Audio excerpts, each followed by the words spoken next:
Rowdy sheeter Borugadda Anil Kumar కు గుంటూరులోని ఆరండల్పేట police స్టేషన్లో రాచమర్యాదలు చేసినందుకు 4 పోలీసులపై సస్పెన్షన్ వేటు పడింది.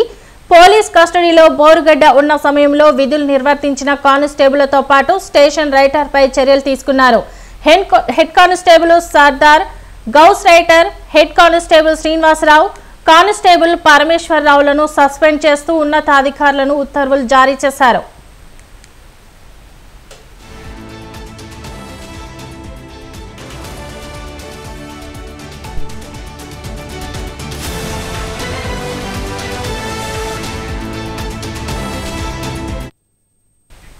జ్యుడిషియల్ కస్టడీలో ఉన్న అనిల్ ను ఓ కేసులో గత నెల 26 నుంచి 29 వరకు ఆరండల్పేట పోలీసులు కస్టడీలోకి తీసుకుని విచారించారు. విచారణ ముగిశాక లాకప్ లో ఉంచకుండా స్టేషన్లోని బల్ల మీద దిండు దుప్పట్లతో పడక ఏర్పాటు చేశారు. ఇందుకు సంబంధించిన సీసీటీవీ ఫుటేజ్ సోషల్ మీడియాలో వైరల్ అయ్యింది. పోలీసుల ముందే అనిల్ దర్జాగా కుర్చీలో కూర్చోవడం, గట్టిగా మాట్లాడడం వంటివి ఆ వీడియోలో కనిపించాయి.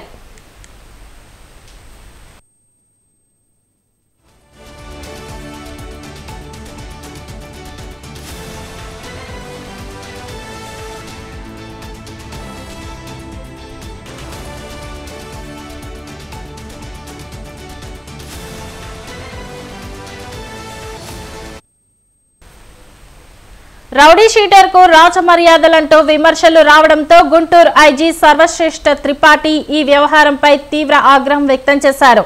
సిఐ కౌంకా శ్రీనివాసరావును వీఆర్ పంపించారు. 3 రోజుల క్రితం అనిల్ మేనల్లుడికి ములాఖాత్ అవకాశం కల్పించారు. దీనికి సంబంధించిన వీడియో సోషల్ మీడియాలో వైరల్ గా మారింది. వరుసగా జరిగిన ఈ పరిణామాలను తీవ్రంగా పరిగణించిన ఐజీ సర్వశ్రేష్ఠ త్రిపాఠి, ఎస్పీ సతీష్ కుమార్ వేర్వేరుగా ఈ వ్యవహారాలపై నివేదికలు తెప్పించుకున్నారు. సిబ్బంది నిర్లక్ష్యం ఉందని విచారణలో తేలడంతో బాధ్యులైన పోలీసులపై తాజాగా చర్యలు తీసుకున్నారు.